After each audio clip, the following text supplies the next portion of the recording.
બાર અને ધૂમ પણ બહુ બધો લાગે છે. તો ભાઈ આવી ગયા છે. કેમ છો મોટા ભાઈ? તો ફાઇનલી ગાઈસ 17 વાગી ગયા છે 5 અને અમે આ મંદિરે રોકાયા હતા. તો આરામ મેં છે ને 80,000 ફોલોવર્સ કમ્પ્લીટ વાળી સ્ટોરી મૂકી દીધી છે, પોસ્ટ કરી દીધી. અને ગુડ મોર્નિંગ ગાઈસ, સ્વાગત છે તમારું બધાને એક આપણા નવા જબરજસ્ત વ્લોગમાં. આ યુગ તમે બધા મજામાં હશો, મસ્ત હશો અને ઘરેથી નીકળે. આજે આપણે થઈ ગયા કમ્પ્લીટ 9 દિવસ. તો હાલ અમે છીએ મુરીલા ગામથી આગળ અને કાલની નાઇટ અમે રોકાયા હતા મુરીલા ગામમાં. મારા કાકાના છોકરા અહીંયા રહે છે બોરવેલમાં, ત્યાં એમના જોડે રોકાયા હતા. અને સવારે અમે 9 વાગે નાસ્તો બાસ્તો કરી અને નીકળી ગયા છીએ દેવભૂમિ દ્વારકા સાઈડ. તો દેવભૂમિ દ્વારકા હવે અહીંયાથી છે ખાલી 130 કિલોમીટર. તો અમે જઈ રહ્યા હતા અમારી સાયકલથી. તો અહીંયા એક નદી આવી છે. તો અમે છે ને હસમુખભાઈના ઘરેથી જે અમારી સાયકલને હાર પહેરાવ્યા હતા ને, એ હાર પધરાવાના બાકી હતા, એટલે આજે હાર પધરાવી દીધા અહીંયા નદીમાં. અને હવે નીકળશું ખંભાળિયા સાઈડ, બાકી જામનગર તો સાઈડમાં રહી ગયો. અને અમે હવે ડાયરેક્ટ અહીંયાથી નીકળશું ખંભાળિયા, અને ખંભાળિયાથી સીધા દ્વારકા. બાકી જો બોર્ડ આપણું તૂટી ગયેલું, તો બોર્ડ પણ કમ્પ્લીટ કરાવી દીધું છે. આવ્યા છે હસમુખભાઈના ઘરેથી હાર સાયકલે ચડાયા હતા, એ હાર અમે છે ને આજે નાખીએ છીએ. કેમ કે રસ્તામાં છે ને કાલે અમે ભૂલી ગયા હતા અને કાલે રસ્તામાં નદી પણ નથી આવી, એટલે હાલ આજે હાર પધરાયા છીએ. અને દ્વારકા હવે અહીંયાથી છે ખાલી 130 કિલોમીટર, એટલે જોઈએ છીએ કે આ સાંજ સુધીમાં દેવભૂમિ દ્વારકા પહોંચી જઈશું. બાકી જો સવારમાં નીકળી ગયા છીએ મસ્ત ફ્રેશ થઈ. અને અમારા વિનોદભાઈ જો ગુડ મોર્નિંગ. જયરામાબેન ગુડ મોર્નિંગ, કેમ છો? મજામાં ને? અમે અત્યારે આવી ગયા હતા હાર પધરાવવા માટે, કેમ કે હાર ક્યાંય ફેંકાય નહીં, પાણીમાં જ પધરાવવો પડે. એટલા માટે 2 દિવસથી કંઈ આગળ કોઈ નદી બધી આવી નથી, એટલે અહીં આગળ નદી આવી એટલે હાર પધરાવી દીધો. બાકી ચલો હવે નીકળીએ આગળ. જો આપણું બોર્ડ કાલે તૂટી ગયું હતું, તો એ પણ હપારી કરી દીધું છે. અને આ જો પાણીમાંથી નીકળ્યા ને તો બેગ પણ બગડી ગઈ છે થોડી. બાકી નહીં ગાઈસ, ચાલો નીકળીએ હવે આગળની સાઈડ જવા માટે. તો કન્ટિન્યુઅર વિડીયોમાં બન્યા રહેજો. યુટ્યુબ ચેનલ ઉપર પહેલી વાર હોય તો આપણી યુટ્યુબ ચેનલને સબસ્ક્રાઈબ. હાલ મિત્રો અમે જઈ રહ્યા છીએ લાલપુરથી ખંભાળિયા સાઈડ, અને શોર્ટકટ રસ્તા ઉપર જઈએ છીએ. તો આ રસ્તો છે ને એકદમ કાચો છે, તો વિનોદભાઈને ધીરે ધીરે જઈએ છીએ. બાકી હાલ વાગી ગયા છે અને ધૂમ પણ બહુ બધો લાગે છે. તો ભાઈ આવી ગયા છે. કેમ છો મોટા ભાઈ? મજા મજા. તમે ક્યાં ના? આપણે સિક્કા દ્વારકા જાવ ને આડું જાવ. અચ્છા. તો ભાઈ છે ને હાલ અમને પાણી પાવાયા છે. જો એમની ગાડી છે GJ9-302. બાકી તમારું શું નામ? યુવરાજ છે. હા, યુવરાજસિંહ નામ છે ભાઈનું. ભાઈ છે ને પાણી પાવાયા છે. બાકી પાણી પી લીધું છે અને હાલ હવે જઈએ આગળ. બાકી થોડા આગળ જઈને થોડી વાર આરામ કરશું, કેમ કે અત્યારે ધૂમ બહુ બધો પડે છે. બાકી ચલો ચલીએ આગળ. Thank you. ફાઇનલી ગાઈસ શોર્ટકટવાળા રસ્તેથી આવી ગયા હાઈવે પર. કેમ કે ત્યાં છે ને રસ્તો એકદમ કાચો હતો, તો આવી ગયા હાઈવે પર. અને જો દ્વારકા આવે છે ને 96 કિલોમીટર છે, સોમનાથ 225 કિલોમીટર.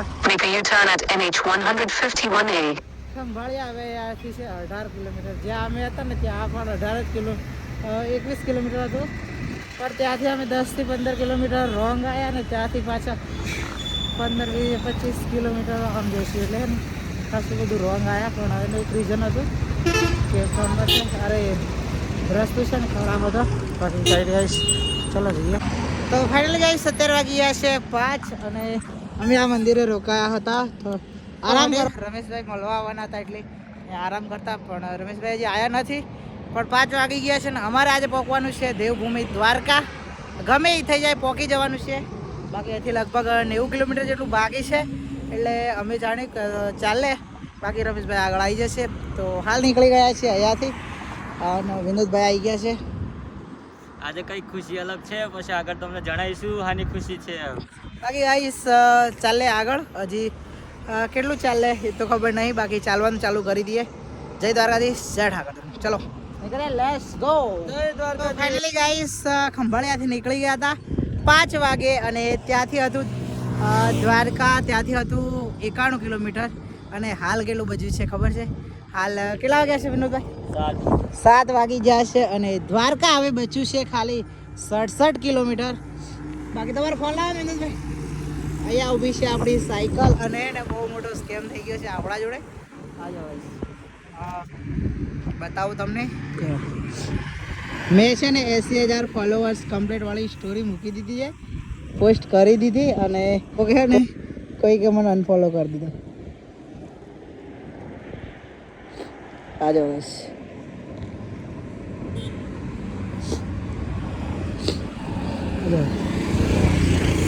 ફોલોવર્સ જ ઓછા થઈ ગયા. તો ગાઈસ કોઈક એવું કરે છે ને કે પહેલા હે ને 80,000ની ખુશી આપી દે અને પાછા અનફોલો કરી દે. બાકી કંઈ નહીં ગાઈસ, તમારા બધા સાથ સહકાર સપોર્ટ રહેશે તો 80K ફેમિલી થઈ જશે. 1-2 ફોલો અનફોલો કર્યા હશે તો વાંધો નહીં. બાકી ચલો યાર ફોટોગ્રાફી કરી દઈએ.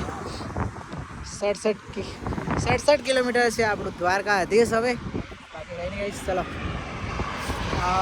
ફોટોગ્રાફી કરી લઈએ. ગાઈસ અત્યારે છે ને વાગી ગયા છે 7:30 અને દ્વારકાધીશ હવે અહીંયાથી બચ્યું છે ખાલી 64 કિલોમીટર. બાકી અમે જઈ રહ્યા છીએ હાઈવે ટુ હાઈવે. હવે જો એક દાદા છે ને એક કાકા છે, જો ચાલતા જાય છે. જય દ્વારકાધીશ કાકા. ક્યાં કચ્છથી? અમે આવીએ તમારા કચ્છમાં. જય દ્વારકાધીશ કાકા. આગળ મળીએ. બાકી જો કાકા છે ને બહુ એટલે બહુ મોજમાં ચાલતા આવે છે અને હવે 67 કિલોમીટર બાકી છે એટલે દાદા તો આજે નહીં પહોંચે પર અમારે પહોંચી જવાનું છે. ઠાકર કરે ઠીક. બાકી તો જય દ્વારકાધીશ. પૂરેપૂરી કોશિશ કરીશું કે કાલનો સુખનો સૂરજ દ્વારકામાં ઉગે. બાકી તો જોઈએ છે કેટલું ચલાય. બાકી ટ્રાય પૂરેપૂરી રહેશે. તો ફાઇનલી ગાઈસ સુનેસ ગામ છે ત્યાં પહોંચી ગયા છીએ અને હવે આગળથી એક રસ્તો જશે પોરબંદર સાઈડ અને એક રસ્તો જશે દ્વારકા સાઈડ. શાયદ એ જ રૂટ આવી ગયો છે એવું લાગે છે. બાકી હાલ વાગી ગયા છે 10:30. તો દ્વારકાથી હવે અહીંયાથી બસ્યું છે 30-32 કિલોમીટર. તો ગાઈસ પૂરેપૂરી ટ્રાય કરીશું કે 12-1 વાગ્યા સુધીમાં પહોંચી જવાય. બાકી પસીનો થઈ ગયો છે. તો મિત્રો હાલ વાગી ગયા છે 11:30 કમ્પ્લીટ અને આપણે જઈ રહ્યા છીએ પોરબંદર અને દ્વારકાવાળો જે મેન હાઈવે છે એ હાઈવે ઉપર છીએ હાલ. અને જો ગાઈસ સુખનો સૂરજ ફાઇનલી ઉગી જવાનું છે. દ્વારકા હવે બચ્યું છે ખાલી 11 કિલોમીટર. જો ગાઈસ તો દ્વારકા હવે ખાલી બચ્યું છે 11 કિલોમીટર. હાલ વાગી ગયા છે 11:30. તો એની ગાઈસ કન્ટિન્યુટ 30-40 કિલોમીટર કાપી દીધું છે એટલે હવે થોડી વાર ઊભા રહ્યા અહીંયા. બોર્ડ હવે ખાલી 10 કિલોમીટર બાકી છે એટલે વાંધો નથી. તો પાણી પી લઈએ પછી નીકળીએ આગળની સાઈડ જવા માટે. બાકી કન્ટિન્યુ વિડીયો બનાવી રહેજો. હજી તો તમને દ્વારકાધીશના દર્શન કરવાના બાકી છે. જય. તો ફાઇનલી ગાઈસ પહોંચી ગયા છીએ દ્વારકામાં અને જોઈ શકો છો જો દ્વારકાધીશનું મંદિર દેખાય છે અહીંયા. અંધારું પણ છે અને હાઈવેક્સમાં છે એટલે અત્યારે દેખાવું મુશ્કેલ છે પણ ફાઇનલી આપણે પહોંચી ગયા છીએ દ્વારકાધીશ મંદિરે. જો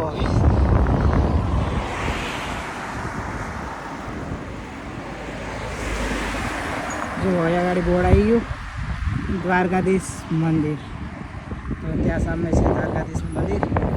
બ્લુ લાઇટ દેખાય છે. બાકી આપણે જવાનું છે આગળની સાઈડ મનોજભાઈને ત્યાં. તો ચલો નીકળીએ.